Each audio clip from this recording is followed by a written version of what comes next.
Hello students, today we will study about the topic glycolysis, and before starting with this topic, I want to tell you that this topic comes under the carbohydrate metabolism, right, which is already given in your syllabus, and this topic is also important from the examination point of view. आपके syllabus में carbohydrate metabolism given है जहाँ पे आपको glycolysis के बारे में पढ़ना है। एंड ये जो टॉपिक है कार्बोहाइड्रेट मेटाबॉलिज्म का, ग्लाइकोलिसिस का, हम ये क्यों पढ़ रहे हैं? बिकॉज यू नो जो ग्लूकोज है, right, it is the source of energy. आपके बॉडी में किसका काम करता है? एनर्जी का काम करता है। आपके बॉडी में एनर्जी सप्लाई करता है to do the daily work, right. So let's begin with the glycolysis. तो सबसे पहले हम इस वर्ड की स्टडी करेंगे कि जो ये ग्लाइकोलिसिस है, ये वर्ड किससे डिराइव हुआ है, right. So this word derive from the two sub words. First है ग्लाइको। ग्लाइको का मीनिंग क्या होता है? Glyco stands for the glucose और sweet, and you know glucose को हम कॉमन लैंग्वेज में क्या बोलते हैं? Sugar, right. So glyco word का मीनिंग क्या है? ग्लूकोज, स्वीट और शुगर। एंड लिसिस वर्ड जो होता है, लिसिस वर्ड का मीनिंग होता है स्प्लिट, राइट, स्प्लिट या फिर ब्रेक डाउन। तो हम इन दोनों वर्ड्स को हम कंबाइन करेंगे, दैट इज ग्लूकोज और ब्रेक डाउन या ग्लूकोज और स्प्लिट। सो ग्लाइकोलिसिस क्या है? This glycolysis is the sequence of reaction, right, sequence of reaction है जिसको हम कॉमन लैंग्वेज में क्या बोलते हैं? We called it as a pathway. So glycolysis is a sequence of reaction और पाथवे। किसके लिए? For the breakdown of glucose. Glucose को तोड़ने के लिए हमारे पास जो पाथवे है, जो रिएक्शंस है बहुत सारी, उसको बोला गया है ग्लाइकोलिसिस, राइट। आई होप आपको ग्लाइकोलिसिस का मीनिंग क्लियर होगा। So next are the important features of the glycolysis. Clear? So अभी हमने पढ़ा है कि ग्लाइकोलिसिस क्या होता है। It is a breakdown of glucose, and इस ब्रेकडाउन होने से क्या होता है? Energy is release. Clear? Energy release होती है। अब ये जो ब्रेकडाउन होती है, this breakdown of glucose, it occurs in how many steps? Sometimes ये ऑब्जेक्टिव एमसीक्यू क्वेश्चन आ जाता है कि ग्लाइकोलिसिस कितने स्टेप रिएक्शंस है, मींस कितने स्टेप्स में ग्लूकोज की ब्रेकडाउन होती है। So this glycolysis is the 10 steps reactions. 10 steps में ग्लूकोज की ब्रेकडाउन होती है। रिएक्शन बेसिकली किसको बोला जाता है? Where a substrate is converted into the product, जहां पे एक सबस्ट्रेट को प्रोडक्ट में कन्वर्ट किया जाता है, राइट। अब यहाँ पे ग्लूकोज की ब्रेकडाउन होती है, तो किसमें ब्रेकडाउन होती है? That is important. तो जब हम 1 मॉलिक्यूल ऑफ ग्लूकोज को तोड़ते हैं तो ये किसमें टूटता है? It break down into the 2 molecules of pyruvate. Clear? Pyruvate भी हो सकता है और it may be 2 molecules of lactate. Clear? Pyruvate में टूटेगा या लैक्टेट में टूटेगा, it depend upon the type of the organism. Clear? If I talk about aerobes, अगर मैं aerobes की बात करूं, aerobes क्या होते हैं? जो ऑक्सीजन की प्रेजेंस में क्या करते हैं? सर्वाइव करते हैं। Clear? And second organism is the anaerobes. Anaerobes किसको बोलते हैं? जो ऑक्सीजन की एब्सेंस में या लैक ऑफ ऑक्सीजन में भी सर्वाइव कर जाते हैं। तो एरोब्स के केस में ग्लूकोज की ब्रेकडाउन किसमें होती है? Into the pyruvate, right. And in the case of anaerobes, glucose की ब्रेकडाउन किसमें होती है? It breakdown into the 2 molecules of lactate. Clear? Next, अब ये जो ग्लाइकोलिसिस है, glycolysis is a universal pathway. ये कौन सा पाथवे है? यूनिवर्सल पाथवे है। किसका? इन ऑल लिविंग सेल्स और in the living organisms. Clear? इसके अलावा जो ग्लाइकोलिसिस है, ग्लाइकोलिसिस यूनिवर्सल पाथवे भी है, ग्लाइकोलिसिस एक मेजर पाथवे भी है। Major means which is important. Clear? अब ये मेजर पाथवे यहाँ पे इसको क्यों बोला जाता है? बिकॉज हमारी बॉडी में कुछ ऐसे सेल्स है, जैसे कि मैं बात करूं, if I talk about RBC और if I talk about the cornea. Clear? तो ये कुछ ऐसे हमारी बॉडी में सब पार्ट्स है या ऐसे सेल्स हैं जिनके अंदर जो माइटोकॉन्ड्रिया होता है that is absent. Mitochondria absent होता है। ये माइटोकॉन्ड्रिया क्या है? इट इज अ ऑर्गेनेली जो कि आपके बॉडी में आपको एनर्जी प्रोवाइड करते हैं, जिसको पावर हाउस ऑफ सेल भी बोलते हैं। क्लियर? तो अब आरबीसीज और कॉर्निया में अगर माइटोकॉन्ड्रिया एब्सेंट है, जो इनको एनर्जी नहीं दे पा रहा, तो फिर एनर्जी इनको कहां से मिलेगी? क्लियर? तो who will provide the energy? Glycolysis. Clear? So next is the location of glycolysis. Clear कि आपकी बॉडी में जो ये ग्लाइकोलाइसिस है ये कहाँ पे हो रही है। So as you know your body is made up of cells, आपकी बॉडी सेल्स से मिलके बनी है। तो सेल का जो साइटोप्लाज्म, जो फ्लूइड और लिक्विड पोर्शन है जिसको हम साइटोप्लाज्म बोलते हैं, तो उस साइटोप्लाज्म के अंदर ग्लाइकोलाइसिस हो रही है। क्यों हो रही है? बिकॉज इस ग्लूकोज की ब्रेकडाउन करने के लिए जो इंपॉर्टेंट एंजाइम्स है या फिर जो सारे एंजाइम्स है वो कहाँ प्रेजेंट है? They are present in the cytoplasm. इसीलिए ग्लूकोज की ब्रेकडाउन कहाँ पर होती है? साइटोप्लाज्म के अंदर। नेक्स्ट आता है important faces of the glycolysis. तो ग्लाइकोलाइसिस के टू इंपॉर्टेंट फेसेस होते हैं। वो टू इंपॉर्टेंट फेसेस कौन कौन से हैं? That is preparatory phase and pay off phase. Clear? Preparatory phase किसको बोला जाता है? नेम से पता चल रहा है, this preparatory words come from the preparation, means prepare करना। क्लियर? तो प्रेपरेटरी फेज में जो ग्लूकोज मॉलिक्यूल होता है, ग्लूकोज मॉलिक्यूल प्रिपेयर्स इटसेल्फ, वो अपने आप को प्रिपेयर करता है। किस चीज के लिए प्रिपेयर करता है? फॉर द ब्रेकडाउन, टूटने के लिए। Clear? And you know for the preparation, किसी भी चीज को प्रिपेयर करने के लिए एनर्जी इज रिक्वायर्ड, तो एनर्जी रिक्वायर्ड होती है। तो प्रेपरेटरी फेज में ग्लूकोज मॉलिक्यूल खुद को प्रिपेयर करता है टूटने के लिए, जिसके लिए उसको एनर्जी की रिक्वायरमेंट होती है। क्लियर?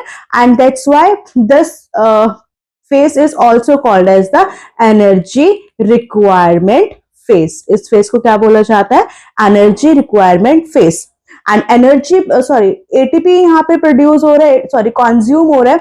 तो एटीपी कंज्यूम होने की वजह से this is also called as the energy investment phase, क्योंकि यहाँ पे एनर्जी का यूज किया जा रहा है for the breakdown of glucose. Right? Next हमारे पास आता है पे off phase. Pay of means to पे समथिंग, कुछ देना। क्लियर? पे ऑफ फेज में क्या होता है? पे ऑफ फेज में जो ग्लूकोज मॉलिक्यूल होता है, उस ग्लूकोज मॉलिक्यूल ब्रेकडाउन हो चुकी होती है, ग्लूकोज मॉलिक्यूल टूट जाता है, जिससे आपको वो क्या देता है? It gives you the energy. किसके फॉर्म में एनर्जी देता है? In the form of ATP. Right? अब यहां पे एनर्जी प्रोड्यूस होती है, so therefore it is also called as the energy extraction phase. Glucose से एनर्जी को एक्सट्रैक्ट किया जाता है, इसीलिए इसको एनर्जी एक्सट्रैक्शन फेज भी बोला जाता है। क्लियर? अब ये जो ग्लाइकोलाइसिस है, मैंने आपको बताया था 10 स्टेप्स रिएक्शंस है। तो 10 को अगर 2 फेजेस में डिवाइड किया जाए तो 5 प्रेपरेटरी के स्टेप्स होते हैं एंड 5 पे ऑफ के स्टेप्स होते हैं। तो प्रेपरेटरी फेज के फर्स्ट 5 स्टेप्स होते हैं। फर्स्ट 5 स्टेप्स कौन से होते हैं? जहां पे ग्लूकोज मॉलिक्यूल किसमें टूटता है? Into the glyceraldehyde 3 phosphate. ये पहले 5 स्टेप है। तो पहले 5 स्टेप किसके होते हैं? प्रेपरेटरी फेज के। नेक्स्ट पे off phase. Pay off phase में स्टेप्स आते हैं लास्ट के 5 स्टेप्स, जो कि 6 से लेके 10 तक आते हैं। 6 से लेके 10 तक क्या आता है? That is from the glyceraldehyde 3 phosphate to the pyruvate. Clear? So these all are the important features of the glycolysis. Clear? Next अब हम पाथवे पे फोकस करेंगे कि जो पाथवे ग्लाइकोलाइसिस है, जो ब्रेकडाउन है, how this breakdown occurs. So before proceeding further I would like to tell you कि बहुत सारी बुक्स में आपको जो यहाँ पे ये फेसेस है, ग्लाइकोलाइसिस के जो फेसेस है, ये 3 सब फेसेस में गिवन होंगे। फर्स्ट वहां पे गिवन होगा prep face, that is preparatory face. Second would be the splitting face. Second कौन सा फेस होगा? स्प्लिटिंग फेस होगा। And third one would be the pay off phase. Clear? तो स्प्लिट फेस वहां पे एक्स्ट्रा ऐड होगा। Split face में क्या होता है? जो ग्लूकोज है वो फर्दर 2 कंपाउंड्स में स्प्लिट हो जाता है, वो अभी हम यहाँ पाथवे में देखेंगे। So let's begin with the reactions, 10 steps reaction. सबसे पहले हम यहाँ पे प्रेपरेटरी फेज पढ़ेंगे। तो प्रेपरेटरी फेज में फर्स्ट टू 5 रिएक्शंस आते हैं ग्लाइकोलाइसिस की, और जहां पे 2 molecules of ATP are utilized. यहाँ पे 2 मॉलिक्यूल एटीपी के क्या होंगे? यूटिलाइज्ड होंगे। Clear? So begin with the first step. तो यहाँ पे first is the glucose. Clear? So सबसे पहले स्टेप में क्या होगा? This glucose will be converted into the glucose 6 phosphate. तो ग्लूकोज किस में कन्वर्ट होगा? ग्लूकोज 6 फॉस्फेट में कन्वर्ट होगा, एंड ये हमारा फर्स्ट स्टेप है। क्लियर? अब आप देखेंगे यहाँ पे सिर्फ ग्लूकोज था एंड यहाँ पे फॉस्फेट वर्ड एक्स्ट्रा है। दैट मीन्स यहाँ पे जो फॉस्फेट है उस फॉस्फेट को ऐड किया गया है। क्लियर? एंड ये फॉस्फेट कहां से आया है? This phosphate will come from this ATP, adenosine try phosphate. Clear? Hexokinase enzyme करेगा और इसको ग्लूकोकाइनेस एंजाइम करेगा, डिपेंड करता है कि इनकी लोकेशन क्या है। सेकेंड आपके पास यहाँ पे आता है step, that is the conversion of glucose 6 phosphate into the fructose 6 phosphate. Clear? अब ये जो फ्रक्टोज 6 फॉस्फेट है बेसिकली ये हमारे पास ग्लूकोज 6 फॉस्फेट का ही क्या है, आइसोमर है, इसीलिए सेकंड स्टेप को हम आइसोमराइजेशन बोलते हैं, क्योंकि यहाँ पे there is the formation of a isomer. Isomer किसको बोलते हैं? आइसोमर्स हमारे पास ऐसे केमिकल कंपाउंड्स होते हैं जो देखने में तो सिमिलर है, सेम है, विच आर सिमिलर, है ना, देखने में सेम है, बट उनकी जो फिजिकल प्रॉपर्टीज होती है एंड जो केमिकल प्रॉपर्टीज होती है वो क्या है आपके पास, डिफरेंट। क्लियर? एंड इसीलिए यहाँ पे आपके पास एंजाइम आया है आइसोमेरेज, बिकॉज आइसोमर्स की फॉर्मेशन कौन करता है, आइसोमेरेज। नेक्स्ट आपके पास आता है थर्ड स्टेप। थर्ड स्टेप में क्या होगा, fructose 6 phosphate is converted into the fructose 1,6 bis phosphate by the enzyme fructokinase. तो यहाँ पे आप देखो कि there is addition of a bis word, है ना, यहाँ पे एक और फॉस्फेट ऐड हुआ है, अगेन वो कहां से आया है, from the ATP. So this is the third step. फिर नेक्स्ट आपके पास आता है फोर्थ स्टेप। फोर्थ स्टेप कौन सा है, fructose 1,6 bis phosphate is converted into the glyceraldehyde 3 phosphate. Clear? Glyceraldehyde 3 phosphate में भी कन्वर्ट होता है एंड DHAP में भी कन्वर्ट होता है, that is dihydroxy acetone phosphate. And fourth यहाँ पे जो आपके पास स्टेप है, this is the splitting face. ये कौन सा फेस है, स्प्लिटिंग फेस है या स्प्लिट फेस है। कौन सा एंजाइम इस फेस को कंडक्ट करवाता है, that is the aldolase enzyme. Clear? Next आपके पास फिफ्थ स्टेप आता है। Fifth step is the interconvertible step, कि जो ग्लिसरॉल्डिहाइड फॉस्फेट है this can be converted into this DHAP और this DHAP can convert into the glyceraldehyde 3 phosphate by the enzyme triphosphate isomerase. So these all are the steps of preparatory phase. How many steps? First 5 steps। और इस first 5 steps में इस preparatory phase में ATP is utilize, इसीलिए इसको हम बोलते हैं ATP इन्वेस्टमेंट और ATP यूटिलाइजेशन फेज। नेक्स्ट हम पढ़ेंगे about the pay off phase. So this is the pay off phase which is the third phase of the glycolysis, that is payoff phase। and already I told you payoff phase में भी कितने steps होते हैं, 5 steps होते हैं, कहां से कहां तक, from 6 to 10। Here, so let's see the sixth step। Sixth step में क्या होता है, glyceraldehyde 3 phosphate is converted into the 1,3-bis phosphoglycerate and during this step there is a production of NADH। यहाँ पे NADH प्रोड्यूस होता है by the enzyme dehydrogenase। Clear? अब ये जो NADH होता है, again this is the source of energy, this is the energy currency which is equivalent to the 3 molecules of ATP। Clear? Next आपके पास आता है यहाँ पे 7th स्टेप।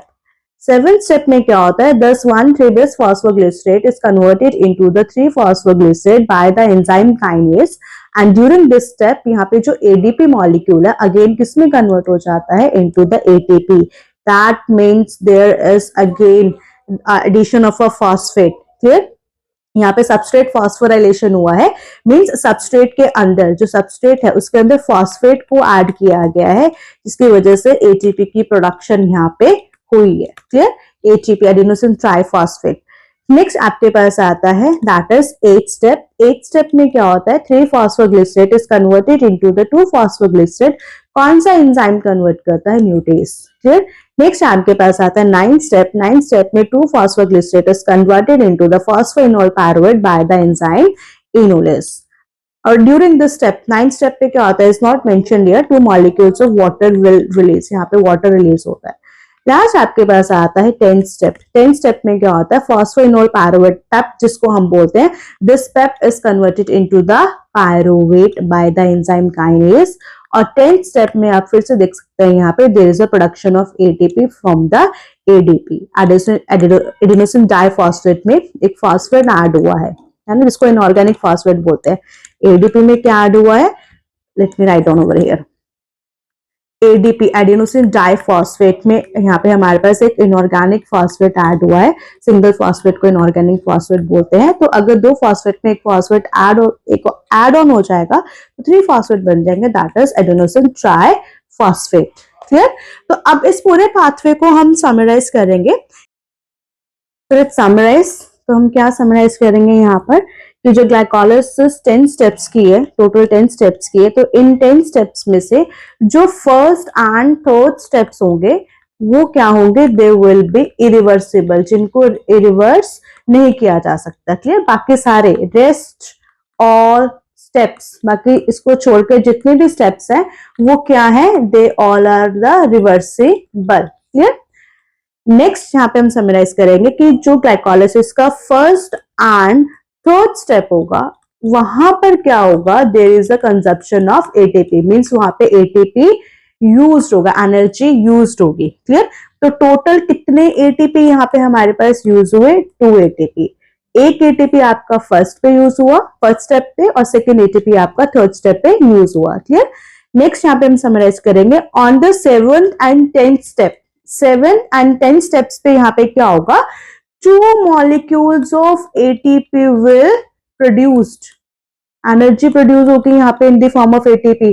तो 2 7th और 10th के हुए हैं और ईच में 2 एटीपी प्रोड्यूस हुआ है, तो 2 + 2 कितने हो गए, total 4 ATP will be produce. Clear? And last आपके पास यहाँ पर आता है on the 6th step, second last sorry, 6th step पे क्या होगा, there is a production of 2 molecule of NADH, जो किसके इक्वल होता है, एटीपी के इक्वल होता है। अभी मैंने आपको यहाँ पे बताया था कि 1 ATP is equals to the 3 ATP, NADH is equals to the 3 ATP। Clear? Last आपके पास यहाँ पे आता है on the 9th step. 9th step पे क्या होगा, 2 molecules of water will be produced और रिलीज। क्लियर? सो 1 ग्लूकोज मॉलिक्यूल, जब इस ग्लूकोज मॉलिक्यूल की ब्रेकडाउन हुई तो यहाँ पे क्या प्रोड्यूस हुआ, 2 molecules of ATP, 2 molecules of pyruvate, 2 molecules of NADH and 2 molecules of water। ये रिएक्शन यहाँ पे बहुत ज्यादा इंपॉर्टेंट है, आपको उसको याद रखना है कि during the breakdown of glycolysis 1 glucose molecule will be broken down into the 2 molecules। ये 2 सबके लिए कॉमन है बिकॉज ब्रैकेट से बाहर है, right? So 2 molecules of ATP, 2 molecules of pyruvate, 2 molecules of NADH and 2 molecules of water will release। Next अब यहाँ पे हम पढ़ेंगे that is the energy yielding। Clear? So next हम यहाँ पे पढ़ेंगे that is about the energy yield of the glycolysis, that is per glucose molecule of oxidation, कितनी एनर्जी प्रोड्यूस हुई in the glycolysis from the 1 molecule of glucose. तो जैसे कि मैंने आपको बताया था, सबसे पहले हमारे पास क्या था, प्रेप फेज था। प्रेप फेज में हमारे पास 2 मॉलिक्यूल्स ऑफ एटीपी इन्वेस्ट हुए थे, कंज्यूम हुए थे। Clear? Second, I told you in the pay off phase. Pay off phase में हमारे पास total 4 molecules of ATP release और प्रोड्यूस हुए थे। क्लियर? कौन कौन से स्टेप पे, 7th and 10th step, if you remember. Clear? तो नेट एटीपी आपके पास कितना आ जाएगा, नेट एटीपी आपके पास कंज्यूम माइनस प्रोड्यूस हो जाएगा, that is sorry produce minus consume होगा, that is 4 - 2 is equals to 2 molecules of ATP. Clear? But question आपको exam में आता है कि इन 1 ग्लाइकोलाइसिस कि how much ATP is produced, कि एक ग्लाइकोलाइसिस में या फिर एक ग्लूकोज मॉलिक्यूल से कितने एटीपी प्रोड्यूस होते हैं। क्लियर? इसका करेक्ट आंसर होता है 8 एटीपी। एंड बहुत सारे स्टूडेंट्स इसको देखते हुए 2 एटीपी को क्या कर देते हैं, right. Clear? But this is wrong, this is right. कैसे, that I am going to tell you. Clear? मैंने आपको भी एक रिएक्शन लिखवाई थी कि 1 ग्लूकोज मॉलिक्यूल जो होता है वो आपको क्या देता है, 2 molecules of ATP, 2 molecules of pyruvate, 2 molecules of NADH and 2 molecules of water। And मैंने आपको बताया था कि जो 1 NADH होता है वो किसके इक्वल होता है, 3 molecules of ATP के इक्वल होता है। तो of course 2 molecules of NADH कितने ATP के इक्वल हुए, 2 × 3 is equals to 6 molecules of ATP। Clear? तो यहाँ पे नेट गेन से हमारे पास, let me change the pen, yes, तो नेट से हमारे पास यहाँ पे 2 ATP आए, प्लस NADH को जब हमने सॉर्ट आउट किया तो 6 ATP हमारे पास यहाँ से आए, तो टोटल कितने ATP हो गए, 8 ATP। So 8 ATP is the correct answer. This is most important. Objective question आ जाता है कि कितने एटीपी प्रोड्यूस होते हैं, जो मैंने आपको अभी बताया है. तो वन ग्लाइकोलिसिस में total 8 ATPs are produced during the breakdown, है ना. एंड ये जो ग्लाइकोलिसिस होते हैं most important, this is the catabolic reaction. हम बार बार रिएक्शन रिएक्शन वर्ड बोल रहे हैं, बट कौन सी रिएक्शन है ये? Catabolic reaction. तो कैटाबॉलिक रिएक्शन कौन सी रिएक्शन होती है? जहां पे बड़े मॉलिक्यूल को छोटे मॉलिक्यूल्स में तोड़ा जाता है, एंड ड्यूरिंग दिस ब्रेकडाउन जो एनर्जी होती है वो रिलीज होती है in the form of ATP. So this is all about glycolysis. I hope you understand, and still if you have any kind of doubt, then you can ask your doubts in the comment box. Clear? So thank you all. Please subscribe my channel.